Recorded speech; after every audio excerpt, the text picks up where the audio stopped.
Okay, so also your last one, we're not gonna count that. So this is technically your first class only, so no worries about that. And okay, so here we are. We're gonna start with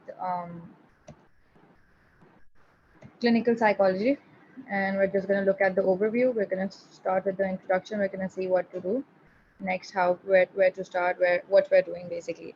So as the book suggests, that in this topic you will learn about different explanations for mental health disorders and different ways of treating them. For before I get started with what the book says, when you think of the term clinical psychology, it will always remind you of a clinic, and a clinic is always to do with doctors, practitioners, issues that are regarding your body, issues that are regarding your health. So when we are looking at clinical psychology, we always need to remember that we are looking at how to prescribe tablets, how what are the causes of a certain disorder, what are the consequences of a certain disorder. All of that is going to come under clinical psychology, where we're just looking at the diagnosis of a certain thing, why it's happening basically, and how to fix it.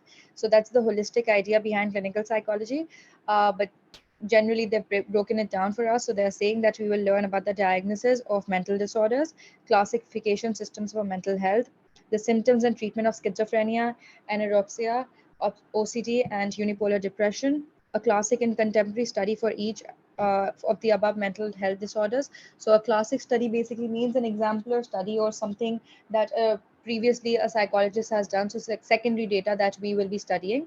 Um, Miss, I'm uh, sorry, can I just cut you off for a second? yeah, yeah. I was thinking that we were gonna start with developmental because that's what I'm doing at school, and we're probably gonna have our first mock exam on that. So Okay, I was just following the content pages for the book. So let me just yeah, that's why I said the book is not like the spec. So this is developmental is what's coming first. So the attachment, deprivation, and privation, and all that. but the thing is that none of the books, as you said, include that, right?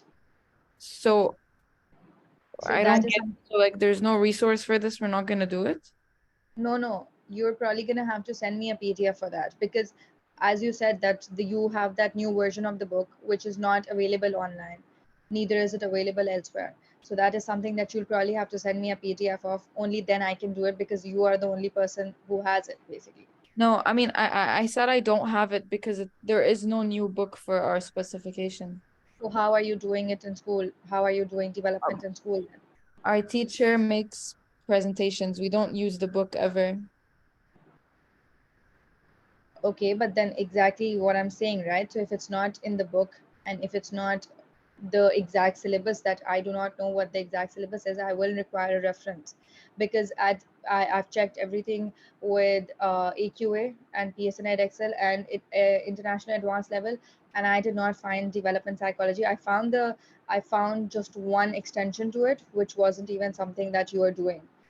So I would require some reference of that in order for me to start that.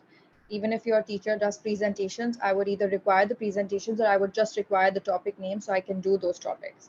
Because right now I do not know to what extent are you doing development, because it's not anywhere. It's not mentioned anywhere. Do you get Okay, what I'm saying? but yeah, but I sent you the spec, so like I'm sure there's resources online for it, and I can send the presentations, but we're not gonna like I'm not gonna catch up. I mean, I'm not gonna be ahead of school because Miss only put presentations for the first topic. So Right, yeah. like I can give you No, that, but then I have to wait till I'm back in school. So it'll be no, I'm so ahead. I get it. So I don't want you, even if you cannot send me the presentations, it's okay by me. I would just like the syllabus outline, because there is no syllabus outline for the particular development psychology that you are doing. Miss, I sent it to you. I put it in the chat last time as well. And I I put it am again. you are not on my WhatsApp. You are probably sending it to Sir Abdullah. I did not receive them. No, I mean I put it on the Zoom chat right now. Right now. Okay, wait. Right now I'm just opening. Yeah, got it. And I can send the presentation, no problem, but it's only for the first topic, so we can do that right now, but for the rest of it, I don't know how like There's online resources, I'm sure.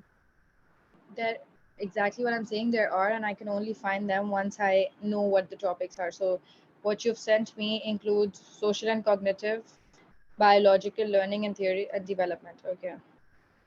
um, I am just going to confirm this with you because yeah, okay, so this unit are is this unit what you are talking about? No, Miss, Unit 3. Unit 3 is not development. It Unit is. 3 according to this is applications of Yeah, psychology. but when you press on it, it's developmental. Just, yeah. So You topic got E, it? development. Yeah, Yeah. and then once I'm back in school, I'll tell you which one they chose so we can do it. But then I So don't you know, know. yeah, so I did review this as well, but then exactly what I'm saying, look, they're not telling me what topics are included here. Just if you So even scroll down, it's there. No more, just scroll more. Here. this, yeah, okay.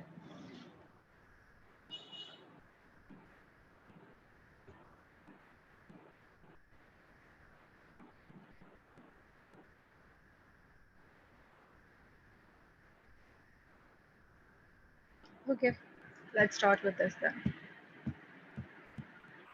We are going to start with theories of attachment then.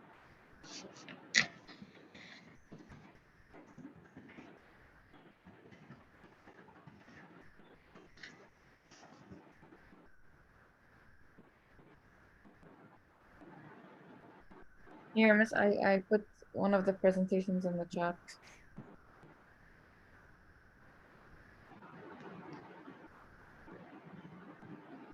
We can do it from the presentations, and then we can also look at other references for Bowlby and Intuit.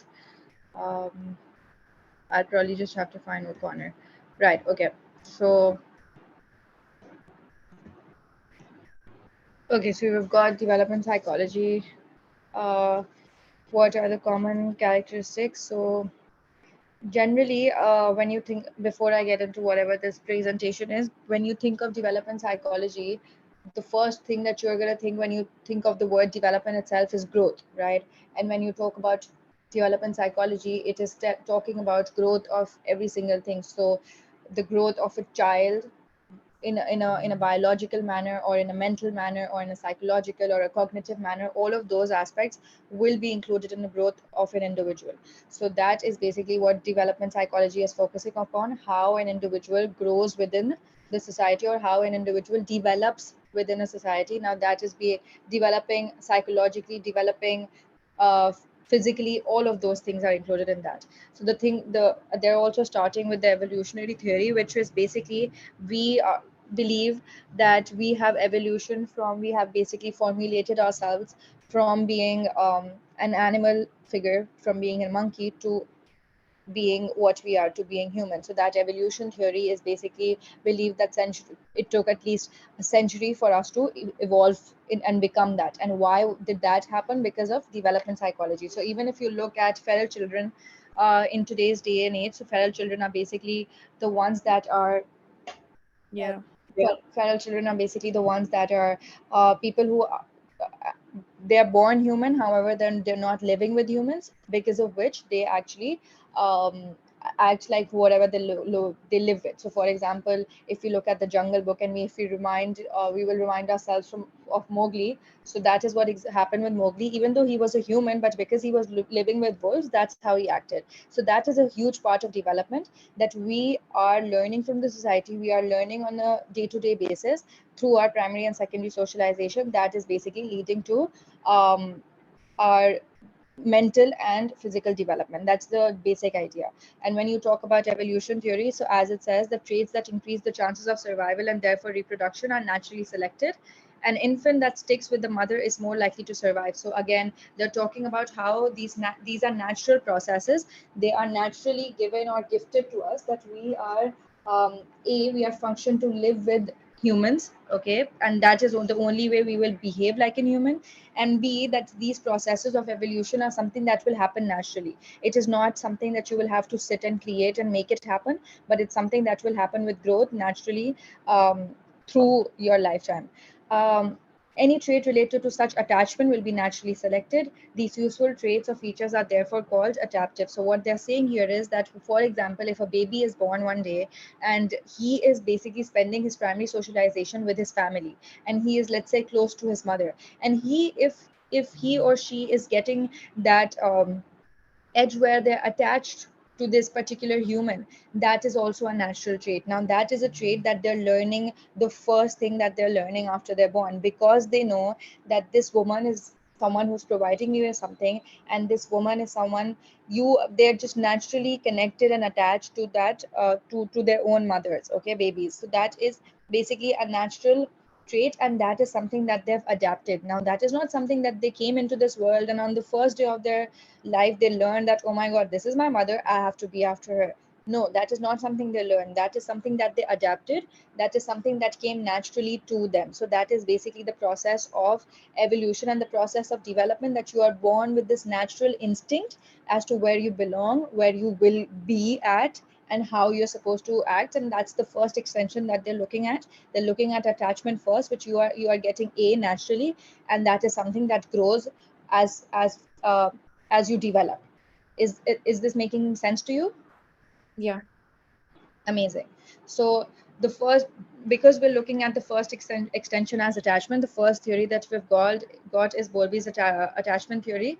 So first we need to understand what attachment means in a psychological terminology. For us, we can say that attachment is when you're close to someone. In a psychological terminology, you will learn, let's say, more psychological terms in order to define the particular subject. So attachment is a behavioral system that has evolved because of its survival value and reproductive value. Now we're just going to break this down. If I look at the word behavioral, that basically means that it is to do with our behavior, it is to do with our actions, okay. Attachment is a behavioral system, so that to do with our behavior, to do with our actions, that has evolved. Now evolved again is something that has grew because of its survival value and reproductive value. So survival value in the sense that it helps people be, okay. So it, both survival and reproductive value, means that it is something that's naturally happening. So for example, if a kid is born and he is attached to his mother is probably attached to her mother is probably attached to her mother or her husband. So it's a process that has been happening, a process that has been surviving throughout, and that is why it has a very reproductive value, that it will follow through. And at the same time, it is something that will always happen if you provide someone with the care and love that they desire. So it is attachment which is always naturally, and if you can create it, you will be able to create it, because it's a reproductive process that you can be attached to someone even if it's not very natural. So let's say if I grew up and I fell in love with someone, so I can be attached to that person as well, because it's a reproductive process, I can make it happen as well. Children have an innate drive to attach to parents as it has long-term benefits. Now, this is innate, basically means that this is something that they are born with. It is not something that they acquire or not something that they learn on their first day in the world, but it is something that they are born with, that they are attached to their kids because they feel like, not even feel like, but they know that there's going to be long-term benefits, and it's something that they are born with. It's a natural instinct. Innate characteristics or drives are things that we are born with, a product of genetic factors. Now, what do they mean by genetic factors? Genes are something that follow through. So my dad's or my mom's genes are something that are also in me, and my kids is then going to have my genes. So every descendant of yours will have your genes, basically. So they're neurotransmitters within our body, biologically speaking, they're neurotransmitters that follow through. So if my dad has a certain fixation of neurotransmitters or a certain blood type, I might have the same thing as well. So that is basically when you talk about genetic factors. So something that your mother or your ancestors have, you all also have. This innate drive to attach to parents can be seen in imprinting. So basically, they're just saying that when you look at this innate desire, drive, or just innate action of being attached to your parents, that this is something that has been imprinted in one's lives, okay. It's not something that you have to force upon them, but it's something that they naturally will do. Are we clear till here, just understanding terms and everything? Yeah. Okay, so that's him, that's Bowlby. And here he's basically talking about the evolutionary theory that he basically introduced, or talked about. So Bowlby put forward an important theory of attachment based on the work of ethologists. Uh, he saw that humans as being just like other animals, we need an need an innate tendency to form attachments with the caregiver. Giver, this tendency gives us an adaptive advantage, makes us more likely that we will survive. He adopted the idea of a critical period from ethologists like Lawrence and applied this to his explanation of how human infants form their attachment. So basically, what he's saying here is the first thing that he has presented is that first of all, his theory was based on findings from ethologists, right? So when you ethologists are basically zoologists, basically in basic terminology, they're zoologists who basically look at animals' behaviors and natural habitats. They study animal behaviors. So he basically got his theory from there, and he actually imprinted or related to that theory in a human terminology as well. So whilst that theory was focusing on animals, he related it to a human terminology, and he said that as humans we also have this innate tendency to form attachments. So we also tend to give in ourselves to a caregiver, that we also form attachments with caregivers. Okay, we have this innate tendency, this is something that we are born with, and that basically gives us an adaptive advantage, which basically means that just because we have this innate capability, we are more likely to survive in this society, or we are more likely to survive within a relationship or within a family. And that is something that he adopted from this thing called the critical period.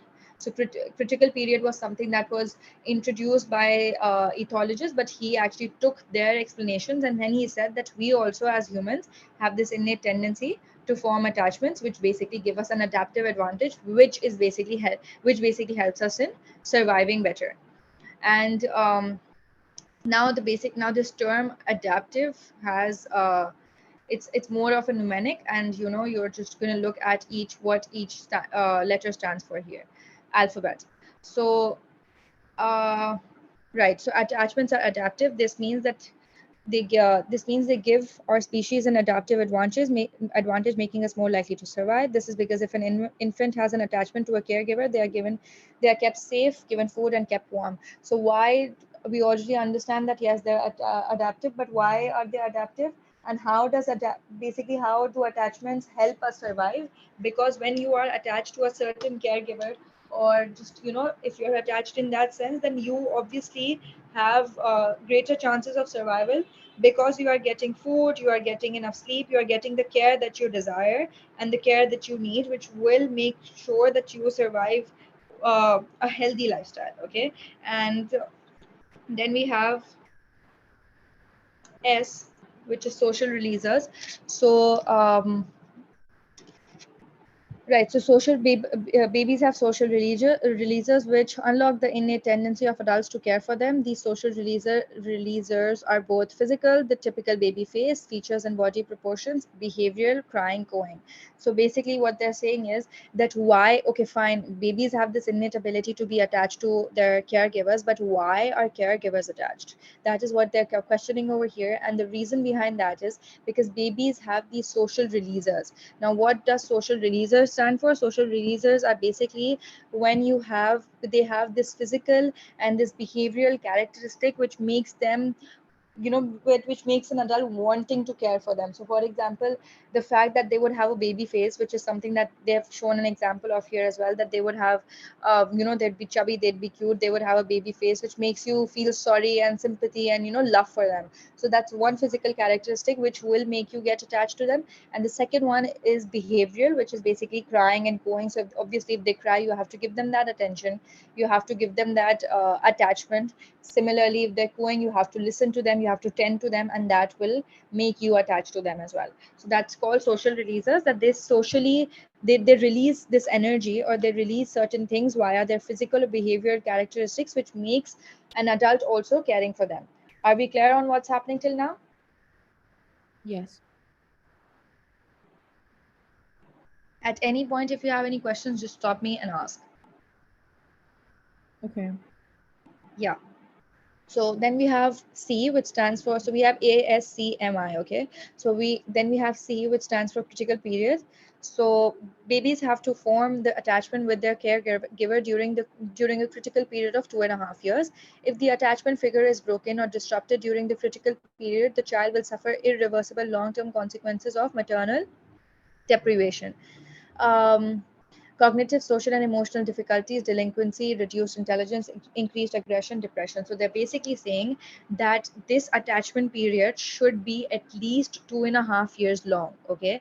And within those 2.5 years, if the parent is driven away, or if the parent is away, or if the parent doesn't care much, these babies or these children will face issues that are related to both physical and mental health. Okay, they will have a lot of issues in their future basically. So for example, even when we talk about separated parents or divorced parents, we always say that the kids are affected. Why do we say that? Because it is a hugely widely believed fact that because of the parents not getting along, and because of the parents not being there when the child needed them, the child is now going through irreversible depression. They are going through a stage where they are facing a lot of mental and cognitive issues. So that is exactly what happens if you leave them in the attachment phase. You need to make sure that you are attached and close and giving them care until the age of 2.5 years. Only then they will be ascertained, and they will be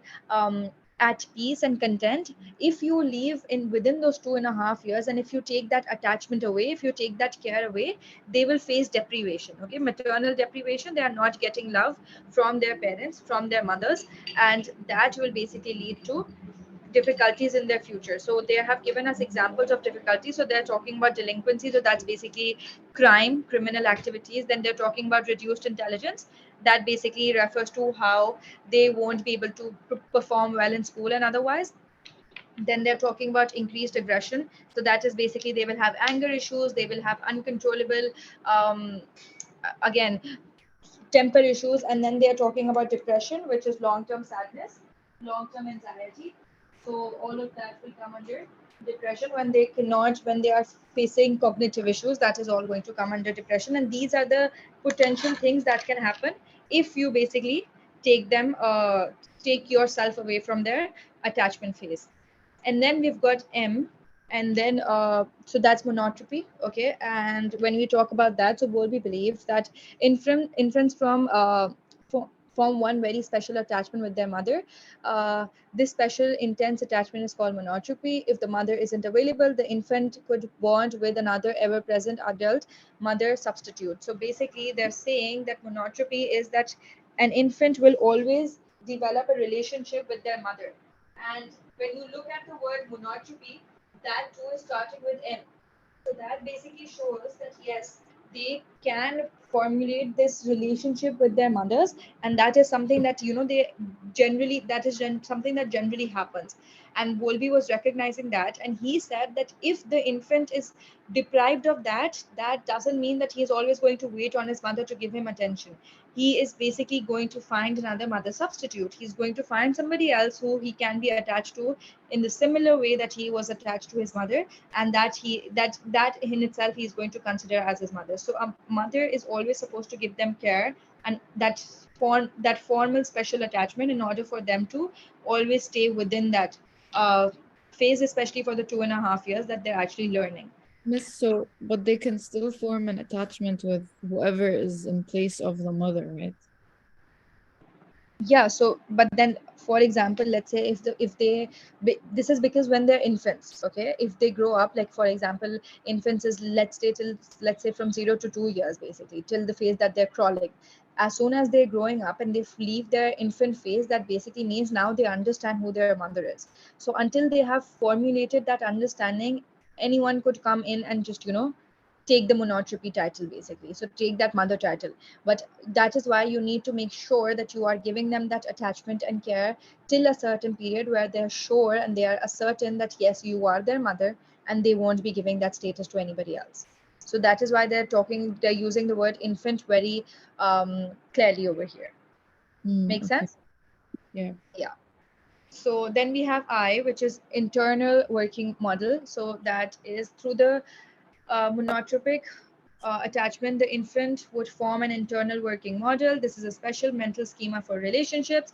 All the child's future adult relationships will be based on this. So, for example, first thing that you need to understand here is what the meaning of schema is. Okay, schema is, let's say, for example, if you're building a building, like an infrastructure building, if you're building a house, we always have blocks. So we will keep one block, two block, three block, four blocks. So we have layers.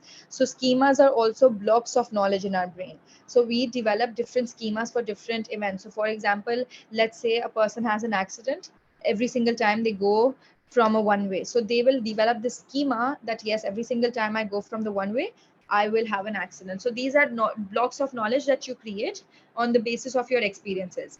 So based on the experience that this child will have with his mother, he will create this schema, he will create this block of knowledge in his head that this is how each of his relationships should be.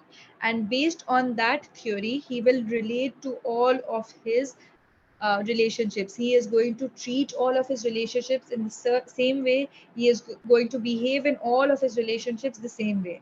And that is what internal working model means, that internally in your head, you create this model, you create this flowchart system, that this is how it works. So this is where I have to start, this is how much I have to do, and there you go. This is what's going to happen in the end.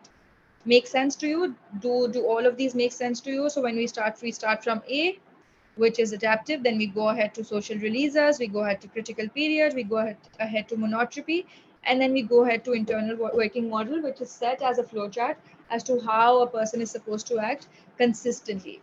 And okay, does this make sense to you till now? Yeah, yeah. Okay. So, right. So we're just going to look at the question. So evaluate the evolutionary theory as an explanation of attachment. So there's right. So evaluation is always just looking at a point, then also analyzing it. So strengths and weaknesses. And yeah, before I get into this, next is just a task. Let's just look at other references where we can I sent you find. another link for the second presentation. Okay, yeah, I'll just check that out. Before I get into the second presentation, I just wanna get a little more my hindsight of the attachment theory, so we can understand it a little better in a formulated manner. So here's the reference I've got for it. Right. So what is attachment theory? We're just looking at it.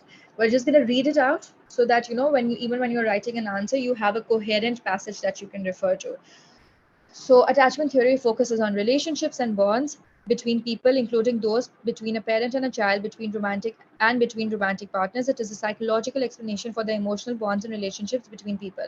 This theory suggests that people are born with the need to forge bonds with caregivers as children. These early bonds may continue to have an influence on attachment throughout life. So, they're basically talking about how they are formulating an attachment which will continue throughout life. And when they are born with this innate ability to formulate these attachments. So stages of attachment, pre-attachment is basically birth to 6 weeks. Baby shows no particular attachment. Then we have is indiscriminate, which is 6 weeks to 7 months, where infants begin to show preference for primary and secondary caregivers. So it's either Baba or it's either Mama. And then we have discriminate, which is 7+ months. Infants show strong attachment to one specific caregiver. And then we have multiple, which is 10+ months, growing bonds with other caregivers. So they're talking about, this is pretty clear, but they're talking about how pre-attachment is birth to 6 weeks, where they don't really care. The infant doesn't really realize.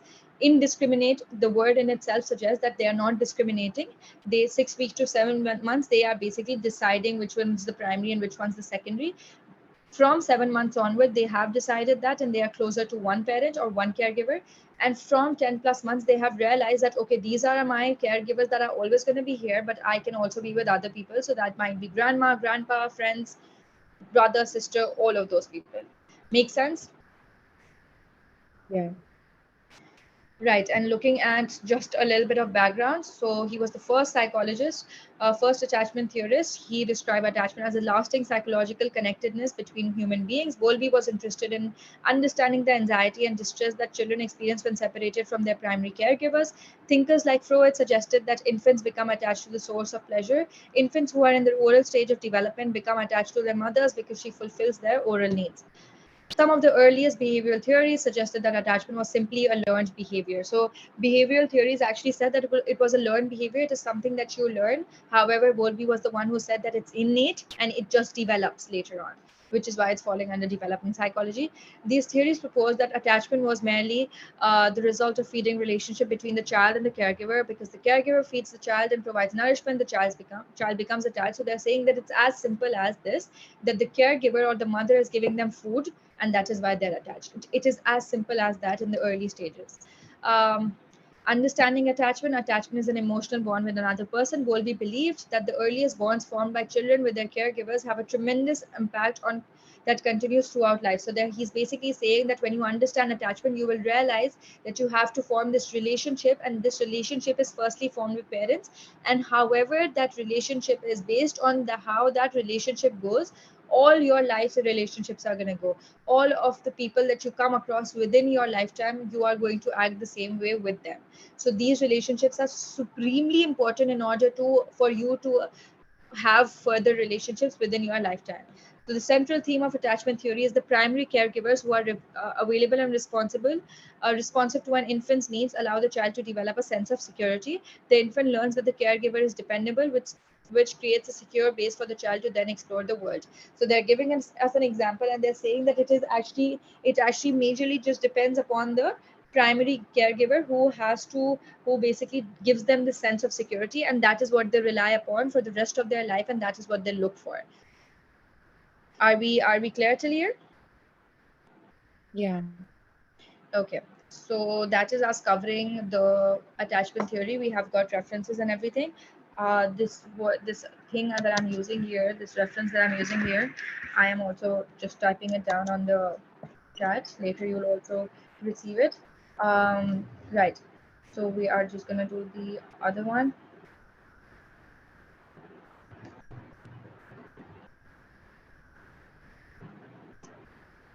This one's mostly differentiation between attached, deprivation and privation, and all of those things. So let me just share my screen, and there we go. Okay.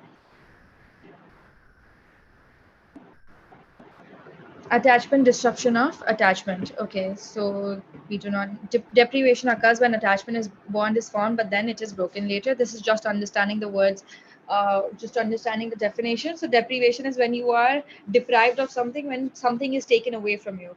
So even if you are given, let's say, food, and then that's also taken away from you, so you are also deprived of having that particular item, or you are deprived of that particular food. Okay, so that is also takes when something is taken away from you, that is deprivation. So deprivation occurs when the on the basis of attachment, they're relating it to attachment and giving us a reference on the basis of attachment, and they're saying that deprivation occurs when the attachment bond is formed but is broken later. That's why, even though yes, attachment is formed, but then it is also broken later, that would be depriving you of the attachment that was once given to you. um, Secondly, we have privation, which is basically when a child does not form any attachment with a significant person. So he's general, as the name suggests, the child is a very private person. They are not open to developing bonds. They are not open to developing attachments, and that is basically called privation. That they seem private, they stay private as well, because they do not want to formulate this attachment or anything whatsoever. Disruption of attachment. So what do they mean by disruption of attachment? Disruption basically means distraction.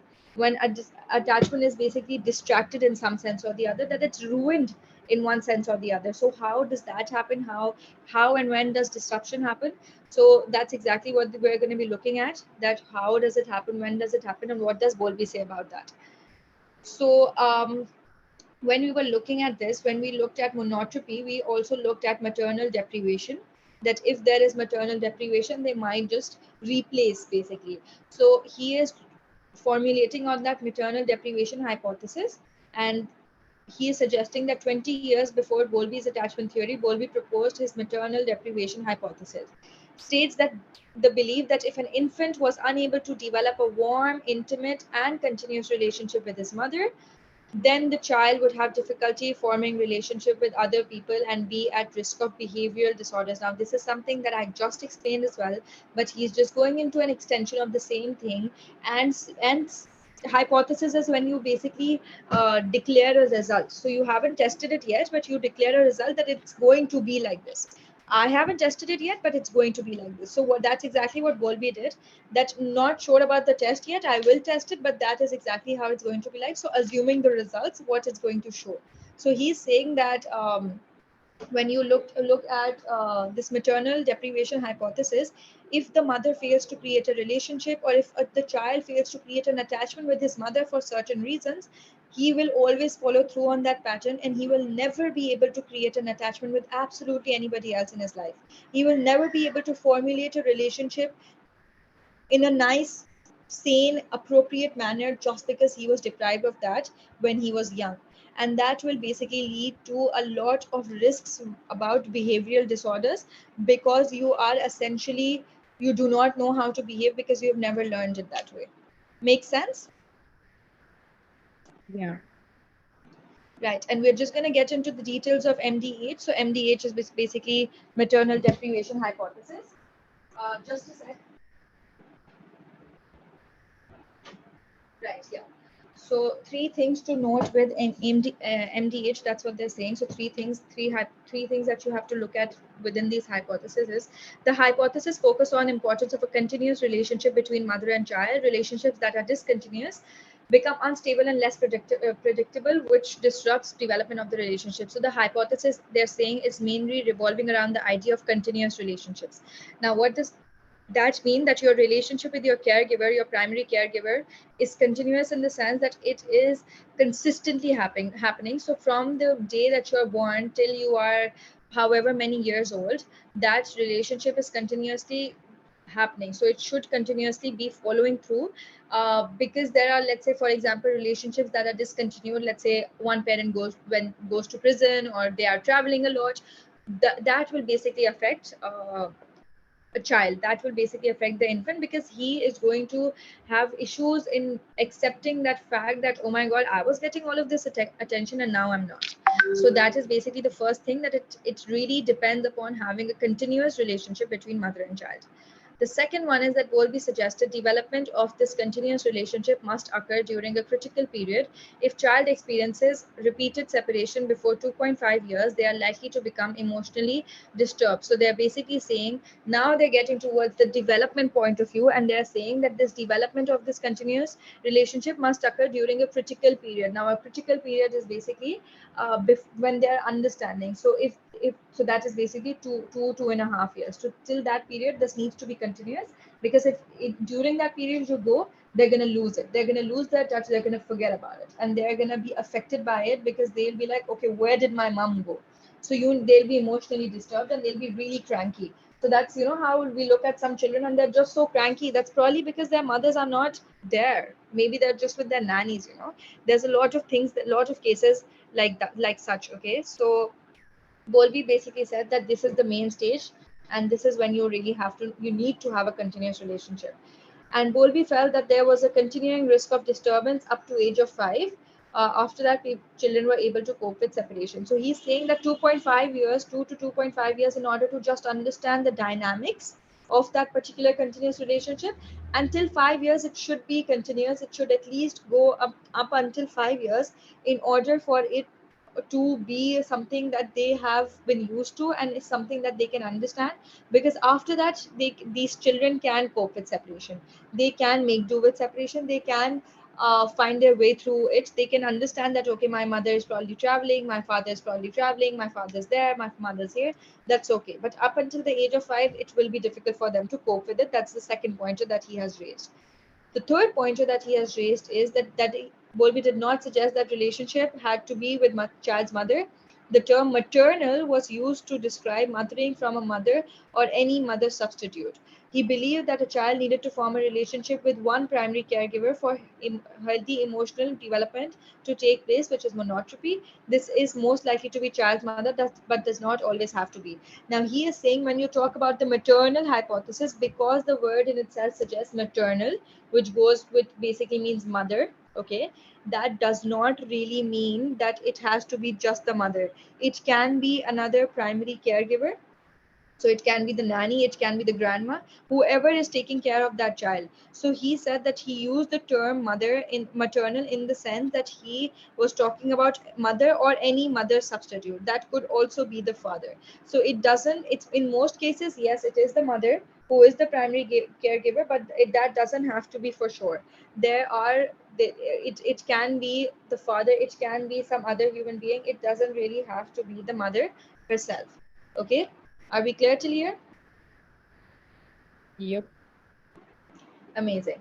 So another note that they're giving us is that there's no mention of evolutionary principles of adaptiveness of social releaser or internal working model or the continuity hypothesis. It is important to distinguish between Bowlby's attachment theory and his MDH. So yes, this is exactly what you might be wondering as well, that what's even the difference? What is the difference between the evolutionary theory and this hypothesis, this MDH? So the difference is that when you're talking about the evolutionary theory, when you're looking at that, you will look at evolutionary principles, you will look at the concept of adaptiveness, you will look at the concept of social releasers, you will also look at internal working model. Whereas when you're discussing the hypothesis, you are just looking at the attachment continuity theory basically. So MDH is an extension of the same idea, but it does not include the details that are included in your theory itself. So key contribution of MDH, so to identify the importance of emotional care in healthy emotional development. So why was it done? So why was it required? So first reason is that they wanted to identify emotional care. So they wanted to see how people are getting used to it, how people are coping with it. And 1940s, they're talking about a timeline. So 1940s was common belief that children simply needed a good standard of physical care, that and that emotions would look after themselves.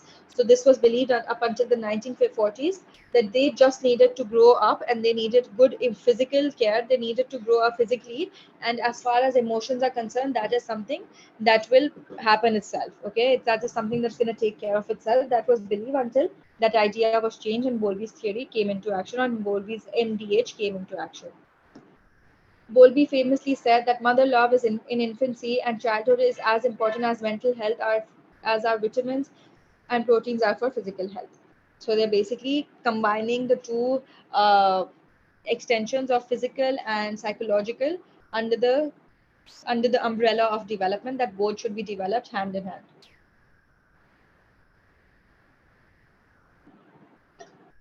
This is practical. I'm going to move ahead. Evaluation against strengths and weaknesses. So most of the evidence used to generate and support MDH came from studies of children in institution where they were deprived in many ways. Therefore, it may not be maternal deprivation, but other forms of deprivation. So they're saying that the sample of the study, the children that were studied for this particular, to test this particular hypothesis, weren't someone who were deprived only of maternal deprivation, but they were deprived of many other things. So that could be anything physical, that could be food, that could be money. So they might be affected by other sorts of deprivation. It doesn't really have to be just maternal in their case. They might be affected by other things. Okay. um, so that's why it's not very generalizable. You can't really represent the whole population with it. Not all research has found deprivation leads to maladjustment. So they're saying that not every single time if a person was deprived doesn't really mean that they will be, they not be adjusted or they will face psychological problems. There were cases where, let's say, there was deprivation, yet they were not psychologically ill, or yes, they were psychologically ill, yet there was no deprivation. So it doesn't always have to be a correlation. It could be other reasons as well why a person might not be adjusted. It doesn't always have to be deprivation. So not in every case it was found that there was a relationship between maladjustment and deprivation. Another study by Bowlby in 1965 found no such ill effects. A group of children with tuberculosis were studied. They were under the age of 4 when they were hospitalized. Nursing regimes tended to be strict and nursing regimes tended to be strict and the care provided was impersonal. Many of the children were visited weekly by their families, but this probably did little to prevent emotional deprivation. Data was collected about these children when they were 7 to 14 years old. Psychologists assessed them, and their teachers were also interviewed. When the children who had TB were compared with the control group of children who had not been to the hospital, it was found that there were no differences in terms of delinquency or problems in forming social relationships. So, reading from here, they're talking about a study that was conducted by Bowlby in a hospital in 1965, where he wanted to study children with tuberculosis, and they were under the age of 4, and he wanted to see if they will be emotionally deprived because they were usually under the regimes, under the routine of nurses, and they were usually in a very strict environment, and they were only visited by their families once a week, and he wanted to see if they were emotionally deprived as well. And a lot of data was collected via interviews and general visits with these children, and because psychologists personally assessed these children. However, when they looked at the data, when they looked at the results, they found that children who had tuberculosis, they were compared with a control group. Control group is children who were not even visiting the hospital at that point. When they were compared, they found out that it wasn't that common for the tuberculosis to have emotional deprivation just because of the situation they were in. So it wasn't something that formed delinquency, or it wasn't something that psychologically affected them or made them, interested or invested in certain sorts of activities such as crime or other depressive activities. But they were pretty, the data that was found did not show such evidence. And then they're saying that therefore it would appear that deprivation does not inevitably have harmful effects. So it's not every single time that it will have a harmful effect. Bowlby and colleagues suggested that individual differences might be important. For example, children who are secured, attached may cope better with deprivation. Now, this is the pointer that I'm going to explain. However, I just need to go and use the restroom. So, can you give me 2 minutes? Yeah, yeah, sure. Thanks.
Hi, I'm sorry about that. Really sorry about that.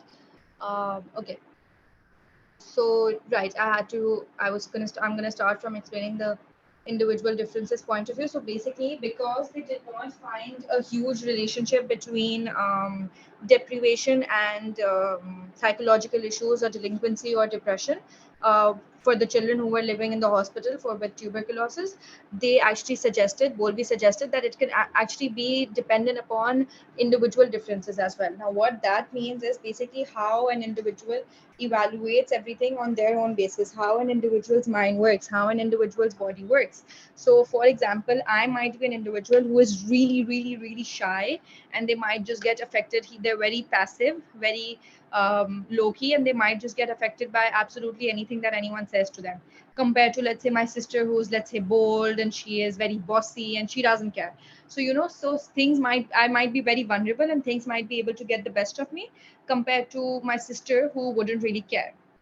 So all of those things matter. So that's exactly what they're trying to suggest here, that it might be just the individual differences, because of which there might be so many differences in the relationship between deprivation and the relationship between psychological issues. So that's exactly what they're saying, that there might be children that might cope better with deprivation. They might cope better with no attachment or absence of attachment. So that's one thing. Michael Rutter identified further problems with the MDH, supported Bowlby's hypothesis in general, but felt refinements were needed. He claimed that, so there was another psychologist, Michael Rutter. He said that, yeah, you're right. MDH, like the maternal deprivation hypothesis, makes sense, but there are certain things that are missing. There are certain things that are needed to be added. So he's saying that Bowlby confused cause and effect with association. Okay, now what that means is that one thing might not be causing the other thing or affecting the other thing, but it might be association. Okay, so he said that Bowlby basically said that they're associated because they have cause and effect, but that's not true. So for example, if there's rain, the roads might get blocked. Okay, but that is not the only reason why roads might get blocked. Okay, and that is what Dolby basically forgot to look at, that the only reason for people to have delinquent activities or have psychological problems is not that they're materially deprived or that they do not have attachment. They might be associated, yes, there might be a relationship, but it's not always the cause and effect. Fact that So he is saying that fact that early separation and later maladjustment are not linked does not mean that one caused the other. So exactly, so they might not have caused one another. They might be linked, but they might not have caused one another. So for example, let's say I have a very even with positive things, so I am a very athletic person. Okay, and none of my parents were athletic, but they had a desire for me to be athletic. Okay, so that basically means that there was a link, but there was no cause and effect. There was no, this is not something that was passed on, but there was just that link that they wished it. Okay, he suggested that instead it could be that some families are at risk because of, for example, poor living condition or unsettled interpersonal skills relationships. Sorry, so there he's basically saying that material deprivation, sorry, not material, maternal deprivation and psychological problems might be associated, but they are not cause and effect. They might not be the only reason why they happen. Another reason could be that people are just generally at risk. They are not living amazing family lives. Okay, they are just, they are facing other issues that might cause them psychological problems rather than attachment issues. So these factors might lead to both early separation and later maladjustment. Rutter interviewed over 2,000 boys and their families on the Isle of Wight. Found that delinquency was most common in cases where the boys had experienced separation due to discord in their families. This supports Rutter's hypothesis And that it is what's family discord. delinquency again? What? What's delinquency again? Delinquency is having deviant behavior, so not following the rules, not following the laws of society. So just crime, but crime that is done by younger people. So offense. Okay, so just behaving in a, they are tended to commit crime. Okay, they are tended to be very aggressive, tended to hit people, tended to cause accidents, tended to steal. So they are tended to all of these crimes. They are most likely to do it. So yeah, that's delinquent. So he is basically, Rutter had his own study where he did find that he interviewed 2000 boys, out of which he found that most of them were delinquent, were basically going through punishment because they had been delinquent. And that was in the case that families were distorted, that families were separated, not just them separated from their mothers, or not just them separated from their fathers. Families as a whole were separated from each other. So mother separating from father also affected them. So it wasn't just them separating from one of the parents or the primary caregiver, but it was holistically the family separating, which caused them to be maladjusted, which is basically they couldn't adjust, they couldn't cope with the loss. Make sense?